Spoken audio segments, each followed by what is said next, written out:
Hello नमस्कार दोस्तों, मैं अभिनव राय एक बार फिर से आप सबका स्वागत करता हूं अपने यूट्यूब चैनल नॉलेज एकेडमी अभिनव में। और आज हम लोग बात करेंगे सीटेट 2024 के साइंस पैडागोजी के बारे में। याद रखिएगा, साइंस पैडागोजी और साथ में कुछ साइंस के क्वेश्चन जो बार बार आ रहे हैं 6 to 8 में, तो उसको भी वन लाइनर है वो क्वेश्चन वो देख लेंगे और साथ में साइंस पैडागोजी के क्वेश्चन देखेंगे हम लोग, जो कि बहुत इंपॉर्टेंट क्वेश्चन है। देखिएगा, समझने का प्रयास करिएगा। ओके, तो समय न गवाते हुए स्टार्ट करते हैं। और जो चैनल पर नए हैं चैनल को सब्सक्राइब कर लीजिए, वीडियो पूरा देखा करिए, समझने का प्रयास करिए और पसंद आए तो लाइक जरूर करिए। ओके, तो बहुत बेहतरीन क्वेश्चन होते हैं, आप सबके पेपर से रिलेटेड क्वेश्चन होते हैं, तो इसीलिए पूरा जरूर देखिएगा। तो चलिए, पहला क्वेश्चन है, निम्नलिखित वाक्यांशों में से क्या मिश्रित अधिगम को सबसे अच्छे तरीके से वर्णित करता है? ओके, कौन सबसे अच्छे मिश्रित अधिगम को अच्छे तरीके से वर्णित कर रहा है? इसमें कक्षा के दृष्टिकोण को समझने वाले 2 शिक्षक शामिल हैं। इसमें आमने सामने और ऑनलाइन निर्देश से संबंधित अवयव शामिल है। यह विभिन्न श्रेणियों के छात्रों को एक कक्षा में जोड़ता है। चौथा है, इसमें पुराने छात्रों द्वारा नए युवा छात्रों को उपदेशात्मक विधि के माध्यम से पढ़ाना शामिल है। ओके, तो क्या है अच्छे तरीके से मिश्रित अधिगम? तो है बी, इसमें आमने सामने और ऑनलाइन निर्देश से संबंधित अवयव शामिल है, यानी दोनों ही पैटर्न को अच्छे तरीके से समझाया और बुझाया जाता है। ओके, नेक्स्ट है, स्थानीय नगरीय राज्य स्तरीय वैज्ञानिक प्रतिस्पर्धी गतिविधियों को आयोजित करना महत्वपूर्ण है, क्योंकि यह शिक्षकों को मनोरंजन करता है। ओके, यह आयोजकों को वित्तीय सहायता देता है। क्या ये सही चीज़ है? तो बिल्कुल गलत है। यह बच्चों के बीच में वैज्ञानिक प्रतिभा को उजागर करता है। ओके, और इसमें छात्र अपने समय का सदुपयोग कर सकते हैं। कौन सा सही है? तो यह बच्चों के बीच वैज्ञानिक प्रतिभा को उजागर करता है, ये बिल्कुल सही चीज़ है और आया हुआ क्वेश्चन है, इसलिए ध्यान रखिएगा। तो वैज्ञानिक प्रतिभा 6 to 8 के साइंस पैडागोजी की चीज़ है ये। नेक्स्ट, बच्चों की वृद्धि और विकास के अध्ययन की सबसे अच्छी विधि कौन सी है? मनोविश्लेषणात्मक विधि, तुलनात्मक विधि, विकास विधि या सांख्यिकीय विधि? ठीक है, वृद्धि और विकास की सबसे अच्छी विधि कौन सी है? विकास विधि। ओके, विकास विधि, जो विकास की दिशा का सिद्धांत पढ़ते हैं, प्रतिपालन का सिद्धांत पढ़ते हैं, यही वाले विकास के सिद्धांत। विज्ञान के बारे में निम्नलिखित में से कौन सा कथन गलत है? ओके, विज्ञान की अवधारणा और सिद्धांतों के गठन पर आधारित है। विज्ञान अनुभवजन्य टिप्पणियों के संचयी और अंतहीन श्रृंखला है। क्या अंतहीन श्रृंखला हो सकता है? गलत जवाब है। विज्ञान ज्ञान प्राप्त करने और उसे परिभाषित करने की प्रक्रिया है। विज्ञान चारों ओर घटित होने वाली घटनाओं का सार है। ओके, तो यही सही है, विज्ञान चारों ओर घटित होने वाली घटनाओं का सार है, यानी इसको समझ बूझ के प्रैक्टिकल फॉर्म में ले आके फिर ये कहता है कि हाँ ये सच है या ये गलत है। ओके, यही विज्ञान है। नेक्स्ट, निम्नलिखित में से क्या छोटे बच्चों में विज्ञान शिक्षण का परिणाम है? ठीक है, बढ़िया क्वेश्चन है। निम्नलिखित में से क्या छोटे बच्चों में विज्ञान शिक्षण का परिणाम है? उनमें समझ विकसित होना, उनमें वैज्ञानिक दृष्टिकोण विकसित होना। ओके, तो क्या सही है? और तीसरा है, उसमें साक्षरता कौशल विकसित होना। ठीक, ये थोड़ा सा नंबरिंग की गलती है। तो ए एंड बी या ए और बी दोनों है, बी एंड सी है, यानी बी और सी दोनों है, ए और सी। ठीक है, तो क्या सही है? ए एंड बी, ए और बी क्या है? दोनों ही सही है।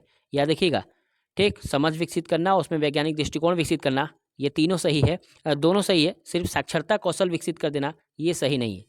ओके, नेक्स्ट, विज्ञान की सभी शाखाओं को पढ़ाने के लिए किस प्रकार के दृष्टिकोण का पालन किया जाना चाहिए? सर्पिल दृष्टिकोण, एकात्मक दृष्टिकोण, स्वनिर्देशित दृष्टिकोण या उपरोक्त में से कोई नहीं। ठीक है, सभी शाखाओं को पढ़ाने के लिए याद रखिएगा, सभी शाखाओं को पढ़ाने के लिए किस तरह का दृष्टिकोण अपनाना चाहिए?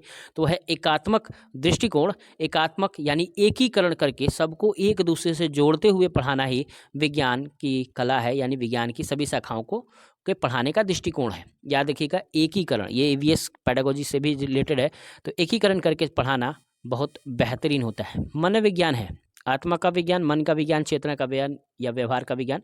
जहाँ सी बात है, हम पढ़ते आ रहे हैं बचपन से, व्यवहार का विज्ञान, बचपन यानी जब से B.Ed में एंट्री की है। छात्र उस शिक्षक से अधिक सीखता है जो होता है ना? छात्र उस शिक्षक से अधिक सीखता है जो होता है स्नेहशील, जो सटीक और स्पष्ट रूप से समझाता है, सौम्य होता है या मेहनती होता है। ठीक है, तो उससे ज़्यादा सीखता है जो शिक्षक मेहनती होता है, यानी मेहनत करता है, जिज्ञासु होता है और सिखाने के लिए हमेशा तत्पर रहता है। इसके लिए छात्र ज़्यादा सीखता है। ठीक है, तो टीचरों को मेहनतशील होना जरूरी है और मेहनत से भागना नहीं चाहिए। नेक्स्ट, निम्नलिखित में से कौन विज्ञान के मॉडल का एक घटक नहीं है? गोंद, विवरण, पूर्वानुमान या निर्माण का स्पष्टीकरण। ठीक है। तो विज्ञान के मॉडल का एक घटक नहीं है, वो है गोंद। ठीक है, गोंद एक मॉडल नहीं है ना। क्या क्या है? विवरण है, पूर्वानुमान है, निर्माण का स्पष्टीकरण है। ठीक है, तो ये सब चीज़ें आती हैं। सबसे पहले समस्या का समाधान, समस्या की पहचान आता है, फिर परिकल्पना निर्माण आता है। तो ये सब 7 स्टेप्स हैं, उस मॉडल के तहत आते हैं। ठीक है, गोंद कोई मॉडल नहीं है। नेक्स्ट, शिक्षण शैली शिक्षक केंद्रित होता है और अक्सर उनमें लंबे व्याख्यान सत्र या एक तरफा प्रस्तुति की आवश्यकता होती है। छात्रों से नोट्स लेने या जानकारी को आत्मसात करने की उम्मीद की जाती है। क्यों की जाती है? प्राधिकरण या व्याख्यान शैली के द्वारा, सुविधा या गतिविधि शैली है, प्रदर्शनकारी या कोच शैली है, या प्रतिनिधि या समूह शैली है। ठीक है, यानी शिक्षक केंद्रित शैली है और काफ़ी लंबे चौड़े व्याख्यान के बाद टीचर देखता है कि आपको नोट्स की ज़रूरत पड़ेगी, तो वो क्यों करती है? तो वो है प्राधिकरण और व्याख्यान शैली के अंतर्गत। जब हम व्याख्या देते हैं 6 to 8 के लिए है, याद रखिएगा, प्राइमरी में नहीं होता ये सब चीज़ें। प्राइमरी में अगर लेक्चर विधि या व्याख्यान विधि लिख के आए तो वो नेगेटिव माना जाता है। यहाँ अगर व्याख्यान विधि है तो कोशिश है कि वो प्राधिकरण करे या व्याख्यान शैली के तहत वो नोट्स बनाए। ओके, नेक्स्ट, बच्चे में समझ विकसित करने की सबसे अच्छी विधि कौन सी है? वैज्ञानिक प्रयोग करने की मदद करें, उन्हें प्रयोग से दूर रखें, उन्हें सामाजिक गतिविधियों में व्यस्त रखें, उन्हें सामाजिक गतिविधियों से दूर रखें। ठीक है, तो समझ विकसित करने का सबसे अच्छा तरीका है वैज्ञानिक प्रयोग करने में उनकी मदद करते रहें। ओके, क्या करना है? वैज्ञानिक प्रयोग में उनकी मदद करते रहना है, खुद नहीं करना, याद रखिएगा। विज्ञान शिक्षण में उपचारात्मक शिक्षण का मुख्य उद्देश्य क्या है? छात्रों में अच्छी आदतें विकसित करना, छात्रों की गलतियों में सुधार करना, कुछ विशेष छात्रों की सीखने की कठिनाइयों को दूर करना, उपरोक्त में से कुछ नहीं। ठीक है, तो याद रखिएगा, कुछ विशेष छात्रों की सीखने की कठिनाइयों को दूर करना, यानी मुख्य उद्देश्य यह है। देखिए, छात्रों की गलतियों में सुधार करना, ठीक है, अच्छी चीज़ है, लेकिन बार बार अगर गलतियां में हम ही सुधारेंगे तो अच्छी बात नहीं है, बच्चा स्वयं सुधारे। ठीक है, अच्छी आदतें विकसित करना ये भी अच्छी चीज़ है। ठीक, लेकिन कुछ विशेष छात्रों को सीखने की कठिनाइयों को दूर करना। एक मिनट, ये क्वेश्चन में थोड़ा मिसप्रिंट था, यहाँ पे लिखा हुआ था मुख्य उद्देश्य नहीं है। ठीक है, मुख्य उद्देश्य नहीं है, तो विशेष मतलब कुछ ही खास छात्रों को विशेष दूर करना, कठिनाई से दूर करना, ये सही नहीं होता।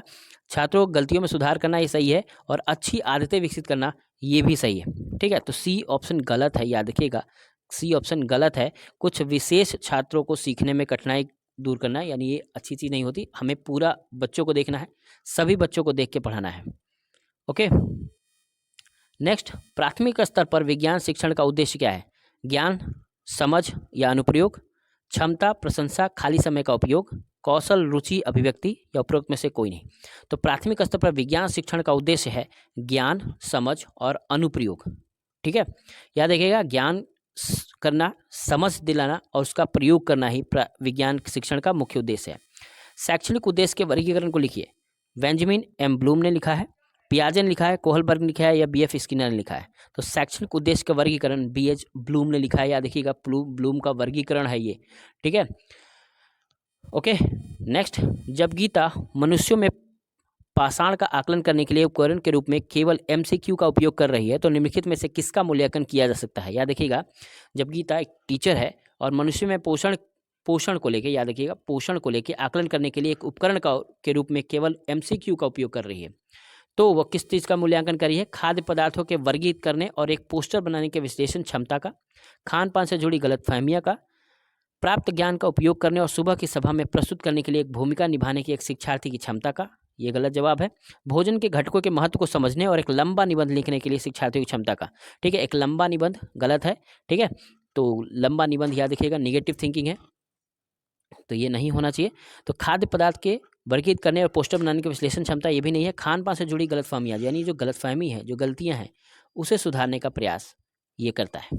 ओके, नेक्स्ट, शैक्षणिक विज्ञान को कितने प्रकारों में वर्गीकृत किया गया है? 5, 3, 4, 2। ठीक है, तो कितने भागों में शैक्षणिक विज्ञान को किया गया है? तो वो 2 भागों में। ओके, नेक्स्ट, विज्ञान की शिक्षा मदद नहीं कर सकती अनपढ़ लोगों से छुटकारा पाने में, अस्वच्छता और कुपोषण की समस्याओं को हल करने में, अलौकिक शक्तियों को सिद्ध करने और नियंत्रित करने में, देश की अर्थव्यवस्था को बढ़ाने में। तो विज्ञान की शिक्षा मदद नहीं कर सकती किसमें? अलौकिक शक्तियों को सिद्ध करने और नियंत्रित करने में। याद रखिएगा, अलौकिक यानी भगवान वाली जो कॉन्सेप्ट होता है, जो अंधविश्वास वाली कॉन्सेप्ट होता है, जादू मंत्र वाली कॉन्सेप्ट होता है, इससे विज्ञान मदद नहीं करता, बाकी सबसे मदद कर सकता है। नेक्स्ट, निम्नलिखित में से कौन सा कथन पाठ्यक्रम के अर्थ को वर्णित नहीं करता? कक्षा के अंदर और बाहर सीखने के सभी अनुभवों का कुल परिणाम, सामग्री, शिक्षा शास्त्र और मूल्यांकन तकनीक, घर और स्कूल के बच्चों के सभी अनुभव, पाठ्यक्रम के ढांचे द्वारा निर्देशित सीखने का अनुभव। ठीक है, तो कौन सा कथन पाठ्यक्रम के अर्थ को वर्णित नहीं करता है? ठीक, तो वह घर और स्कूल के बच्चे के सभी अनुभव, यानी अनुभव पाठ्यक्रम में शामिल नहीं होता। ओके, बाकी सब चीज़ हम उसके शामिल करते हैं। नीचे कुछ गतिविधियां दी गई हैं। बच्चों के बीच वैज्ञानिक समझ विकसित करने के लिए वांछित गतिविधियों को चुनें। पहला, वैज्ञानिक साहित्य पढ़ना, वैज्ञानिकों की जीवनी पढ़ना, वैज्ञानिक प्रयोगों और गतिविधियों को व्यवस्थित करना। ठीक है, तो क्या सही है? केवल एक सही है, ए और सी सही है, बी और सी सही है, या उपरोक्त सभी सही है? तो जाहिर सी बात है उपरोक्त सभी सही है। वैज्ञानिक साहित्य पढ़ना, जिससे वैज्ञानिकता बढ़ेगी, वैज्ञानिक की जीवनी पढ़ना और वैज्ञानिक के प्रयोग और गतिविधियों में व्यवस्थित करना, ये तीनों ही सही है। और नेक्स्ट क्वेश्चन है, विज्ञान की कक्षा में अनुसंधान उन्मुख कौशल विकसित करने में छात्रों की मदद करने के लिए एक प्रदर्शन कार्य का चयन करते समय एक शिक्षक विषय उठा सकता है? ये क्वेश्चन आया हुआ है। तो विज्ञान की कक्षा में अनुसंधान उन्मुख कौशल विकसित करने में, याद रखिएगा, अनुसंधान उन्मुख कौशल विकसित करना है, जो छात्रों की मदद करने के लिए एक प्रदर्शन कार्य का चयन करते समय एक शिक्षक किस विषय को उठा सकता है? पहला, पाठ्यक्रम में दी गई सामग्री से जिसे समय पर पूरा किया जाना चाहिए। दूसरा, जो कक्षा में अधिकांश छात्रों को दिलचस्पी लगता हो। तीसरा, जिसे शिक्षक छात्रों के लिए बेहतर समझता हो। चौथा, जो छात्रों को अपने दैनिक कामकाज में आने वाली समस्याओं से संबंधित हो और जो इस कक्षा में पढ़ाई जाने वाली अवधारणाओं का एक हिस्सा हो। ठीक है, तो जाहिर सी बात है, ये देखते आप लगा सकते हो, तो डी ऑप्शन सही है, जो दैनिक कामकाज से हो और वो आसानी से कर सके। ठीक है, तो ये कुछ CDP पैडागोजी के क्वेश्चन थे। याद देखिएगा, कुछ साइंस के क्वेश्चन हम लोग देख लेते हैं। वन वर्ड है, ठीक, जो बार बार आ रहे हैं। तो एक समतल दर्पण में बनी छवि किससे गुजरती है? पार्श्व व्युत्क्रम से। ठीक है, क्या है? पार्श्व व्युत्क्रम से गुजरती है, ये हिंदी है। pH स्तर शून्य के साथ एक जलीय घोल कैसा है? अम्लीय है। याद रखिएगा, pH स्तर से, ये अक्सर साइंस में क्वेश्चन आता है। याद रखिएगा, ब्लड का भी pH स्तर कई बार पूछा है। ठीक है, तो ये याद रखिएगा, एक जलीय घोल है, अम्लीय। ठीक, मेंडल से क्वेश्चन हमेशा आया है। याद रखिएगा, मेंडल से रिलेटेड क्वेश्चंस हमेशा से आया है। धातु में प्रयुक्त खनिजों से जुड़ी अशुद्धियों को कहा जाता है क्या? गंगू। ठीक है, सल्फाइड एस्क की सांद्रता की प्रक्रिया द्वारा की जाती है फ्रॉथ फ्लोटेशन। ठीक है, सल्फाइड एस्क की सांद्रता, और सांद्रता वाले भी क्वेश्चंस आते रहते हैं, तो किस प्रक्रिया द्वारा करता है? तो फ्रॉथ फ्लोटेशंस। धात्विक तार की प्रतिरोधक डैश पर निर्भर करती है? सामग्री की प्रकृति पे। ओके, याद रखिएगा, एक मायोपिक व्यक्ति केवल डैश के रूप में देख सकता है, किसके रूप में? तो निकटवर्ती वस्तुओं के रूप में। ठीक है, एक मायोपिक, याद रखिएगा, दूरदृष्टि निकट दृष्टि दोष को इसने इंग्लिश में ही लिखा है, देवनागरी भाषा में, तो इस तरह के क्वेश्चंस पूछे जाते हैं। मानव आंख पर किस वस्तु की छवि बनती है? कहाँ पे बनती है? रेटिना में। नेत्र लेंस के फोकस की लंबाई में परिवर्तन लाने की जिम्मेदारी है किसकी? सिलेरी मांसपेशिया की। ओके, ठीक है, नेक्स्ट है, मानव कान के श्रव्य श्रेणी है डैश 20 हर्ट्स या 20,000 हर्ट्स। तो कितनी है? 20,000, 20 से 20,000 हर्ट्स का। अमीबा नियंत्रण रेखा के लिए डैश का उपयोग करता है? स्यूडोपोडिया, यानी सूडोपोडिया का। याद रखिएगा, अमीबा जो नियंत्रण रेखा के लिए आगे बढ़ता है वो अपनी सूडोपोडिया, और सूडोपोडिया का फॉस्फेट कहते हैं। रासायनिक अभिक्रिया के दौरान किस तत्व की परमाणु संख्या स्थिर रहती है? ठीक है, किसी तत्व की परमाणु संख्या क्या होती है? स्थिर रहती है। एक मक्का बीज में खाद डैश में संग्रहित किया जाता है? एडोस्पर्म्स में। और इस तरह के क्वेश्चंस भी आते रहते हैं। याद रखिएगा, सेब का भी आया था कि सेब क्या है? तो सेब भी क्या है? ओवरी है। 22+X मानव के शुक्राणु में डैश की संख्या होती है, यानी क्या होता है? गुणसूत्रों की संख्या होती है। एल्कोहल का उत्पाद डैश के हाइड्रोजन द्वारा किया जा सकता है, यानी एलिकेंस द्वारा किया जाता है। जाइमेट ने स्टार्च को डैश में बदल दिया, यानी किसको? स्टार्च को ग्लूकोज में बदल देता है। ग्लिसराइड का सैपोनिफिकेशन डैश प्राप्त करने की प्रक्रिया है, क्या प्राप्त करते हैं हम लोग उससे? साबुन। गंगा एक्शन प्लान डैश से शुरू किया, यानी 1985 से शुरू किया गया है। अमीबा की तरह पोषण दिखाता है? हेलोजोइक। अमीबा हेलोजोइक की तरह पोषण दिखाता है। याद देखिएगा, हमारे शरीर का अंग ध्वनि उत्पन्न करने के लिए कंपन करता है, वो क्या है? मुखरतार। हमारे शरीर का मुखरतार अंग। याद देखिएगा, खिलाड़ी डैश के स्पाइक वाले जूते का उपयोग करते हैं घर्षण बढ़ाने के लिए। याद देखिएगा, ये भी क्वेश्चंस कई बार आए हुए हैं। पानी के अंदर एक हवा का बुलबुला डैश की तरह व्यवहार करता है? अवतल लेंस की तरफ। एक बॉल बेयरिंग घर्षण प्रदान करता है, कैसा? रोलिंग। रिक्टर स्केल डैश की मापन की एक इकाई है? भूकंप की तीव्रता। डैश को कोलतार के प्राप्त किया जाता है? वो नेफ्थलीन बॉल्स। याद रखिएगा, गोल्ड स्मिथ सोने को भंग करने के लिए डैश का उपयोग करता है? एक्जा रेजिया का। चक्रवातों की निगरानी उपग्रह की मदद से की जाती है। लिटमस एक प्राकृतिक डाई है जिसे लीचेन से निकाला जाता है।